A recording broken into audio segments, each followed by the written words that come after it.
even as momentous disasters unfolded. I mean, the unspeakable, the collapsing of the Twin Towers, one after another, that while there was a high pitch to a lot of the voices and a little screaming and yelling, the rapidity with which calm was restored on the radio, and they went back to sending orders and continuing operations and acting in a logical manner. You really do revert to your training as a second nature. As you look at this and you listen to John Miller, and I thank you, John, for that. No one is better plugged into the police and firefighting apparatus in New York City than John Miller. He not only been a reporter for most of his adult life, but he worked for the police department in New York for a while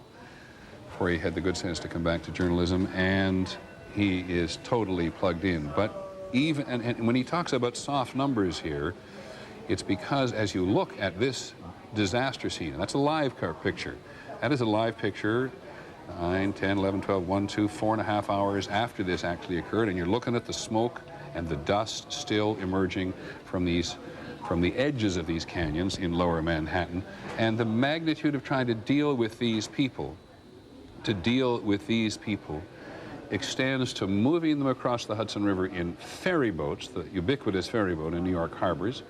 not as necessary as they were in the days of greater ship travel, to the New Jersey side. And the Canadian Television Network, our partner, one of our partner television networks in Canada, is now reporting that American burn victims from here, I'm not sure whether it's the Pentagon or here, but I suspect it's from here, being transported as far away as Canada to Canadian hospitals there. And there you get some sense of how difficult it is to get a real grasp of how enormous this is, other than to say, as the mayor of New York and the governor of New York State both said to us a short while ago, I just don't want to touch the casualty figures as of now. Pierre Thomas, who's been with us for much of the morning, also reports from the FBI. And we may never know much more about one of the aircraft than this, that at least one of the planes this morning, we haven't got no more details than that, was able to communicate